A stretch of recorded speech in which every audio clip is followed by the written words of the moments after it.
Hi, it's Richard Jefferson from Lawyer'sRock.com. Today is the first video in a two-part series on film finance. I'm going to give you an overview of the different ways that you can put together financing for your film project. Let's rock.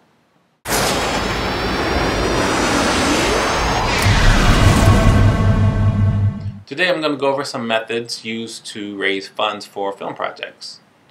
Now, if you happen to have that rich uncle out there who's got $5 million to throw on your project, then you probably don't need this video. But for the rest of you out there, you're going to have to get creative in fundraising. And sometimes you're going to have to use multiple methods to raise your money. So let's go over some of the methods. The first method I'll discuss is crowdfunding, because that's the current buzzword in the industry. It's not easy raising your entire budget through crowdfunding, but it's a great way to raise seed money.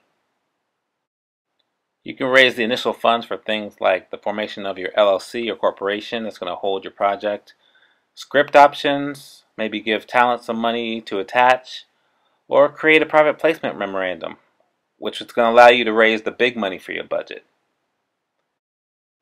An effective strategy in crowdfunding is to contract with a nonprofit to act as your fiscal sponsor when raising money.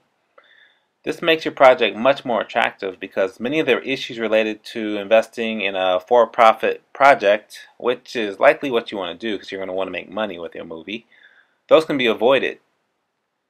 Your investor can actually qualify for a tax deduction on their investment. Another way to obtain financing is to hire a sales agent and have them sell rights in your films to foreign territories, or even nowadays sell digital rights. Now, reputation is key when choosing a sales agent, because they're going to be going to foreign territories and selling your project.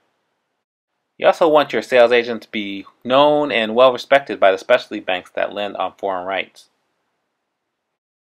The strategy is to take those foreign contracts and use them as collateral for larger loans, and that's going to contribute to your budget. The banks also take into consideration the credibility of those foreign territories, meaning they look to see if those countries actually pay on those contracts. So it's important to retain a sales agent that's very knowledgeable. Now, the method that people are really attracted to are tax credits. Now, tax credits come in many forms. They are offered by states, cities, countries. They're based on cultural awareness, and even offered by nonprofits to educate the public on certain issues.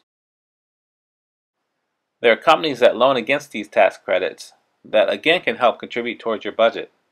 But just like I mentioned, the banks vetting the foreign territories, a lender's going to want to evaluate the tax credits to make sure the entity offering it has a good track record for paying. For example, there are some states out there that are known for not paying in full, or they require hoops for the lender to go through before they get paid. Those tax credits are not going to be as valuable. I recently released a blog on tax credits if you're interested in more information on the topic. And lastly, I'll just mention equity financing. That's where you're actually setting up a formal fundraising campaign using a PPM, and you're selling equity in the company that holds the rights to your project. Now, this is a very technical fundraising process, so I plan to do a couple videos very soon about how it works, and I want to include information about the new general solicitation law that just became effective last September. So look out for that. Next week, I'll talk about a couple more ways to raise money, and also touch on things to save money, which can sometimes have the same effect.